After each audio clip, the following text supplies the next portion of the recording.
All right, here we go. We are back. It's supposed to be 80 here in Michigan today, so we're going to load the car up and we're going to go up to Lapeer and probably just run it to the 8th. We'll see. As you guys have seen in the past, there's a little bit of a bump coming off the 660 where the transition is at Lapeer. It's a little scary looking at the logs, but the right lane seems to be a little bit better with that bump, so probably what I'll do is try to get in the right lane, run it to the 8th, see what it does. If everything checks out okay, maybe we'll send it to the quarter. Maybe not. We'll see. We'll see how it goes up there. First day of the year, whole new setup, new trans, new converter. Well, same trans, but totally redone trans, new converter. We got obviously the new shaft mount rockers in it. So a lot of different variables this year, but hopefully they were all done to make us go a 7. So we're gonna get the car loaded up here and get to it. Here we go.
Perfect sunny day, a little bit of wind kind of blowing across the track right now.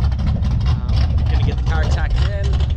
I poured last night, so up against the guardrail still kind of wet, so they're trying to get that dried, spray and prep.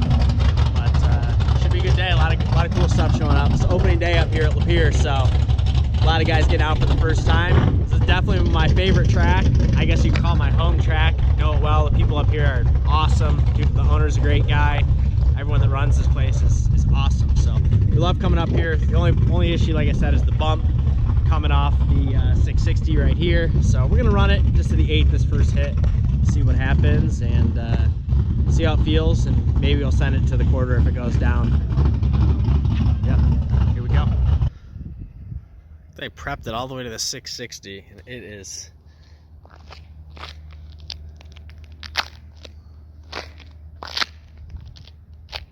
really good.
Alright guys, not sure if you saw what was going on there, but the last couple oil changes I've been seeing some glitter in the oil. I assumed it was from when we broke this lifter adjuster, the rocker adjuster, some residual from that, but it hasn't been getting better. I've changed oil like 3 times this spring just driving it on the street, so it looked okay last night. I pulled the filter, but went up there. Obviously it spun the first pass, it didn't go down, but while we're up there, I'm like, I'll just pull the filter off and look at it, and well, here's what it looked like.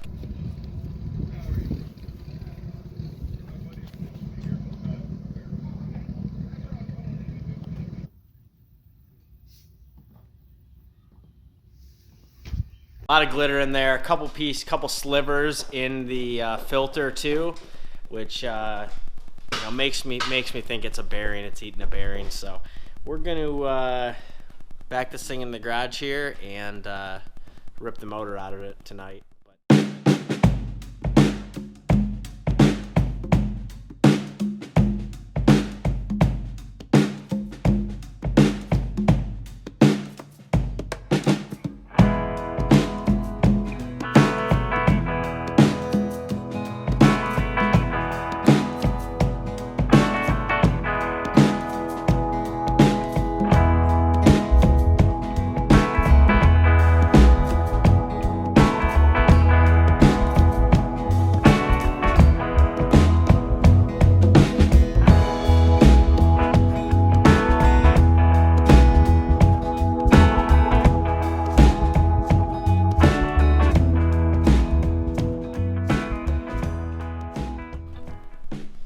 Alright guys, well, motor's out. Thanks to Zach for helping me out both days getting the motor out. Comes out pretty easy on this car. So yeah, it's Sunday afternoon now, and I'm not gonna dig into it tonight. I guess it'll be a next video, probably next week. It's supposed to be cold up here, so give me something to do all next week. I got some sneaking suspicions on what's going on, but next video I'll rip the motor apart and find out what's going on with the metal that's in it. I did stick the bore scope down all the spark plug holes today. I noticed a little funky stuff going on the top of number 5 and 6 pistons, so I don't know, maybe something's going on there, maybe not. The rest of the tops of the pistons all look really good, and those two had just basically had some oil on top of them, just some burn-in stuff that you would see on a piston that's been in a motor for a long time, but it's just suspicious that there's the only 2 that look like that. The rest look completely fine. Also, the spark plug that came out of number 5 had a little bit of rust kind of around it. These plugs have only been in the car for, I don't know, maybe 40 miles total and maybe 4 passes. So something might be going on with that one, or maybe that's just, that corner's just really rich. Who knows? The car idled a bunch. The last couple times I've driven it, obviously to lash the valves and whatever, so we'll get into it tomorrow. We'll start ripping this thing apart this week, but yeah, hopefully it's nothing too catastrophic. I don't think it is. The motor was still running fine, making great oil pressure, so hopefully we'll just get the pan off it. But we do need to figure out what's going on with the oil pressure on this thing. I could show you a log, but basically after mid-track 660, the oil pressure will start just kind of bouncing between 40 and 70 psi all the way to the big end. Not consistent. That line should be just dead rock solid all the way, you know, kind of following the RPM line.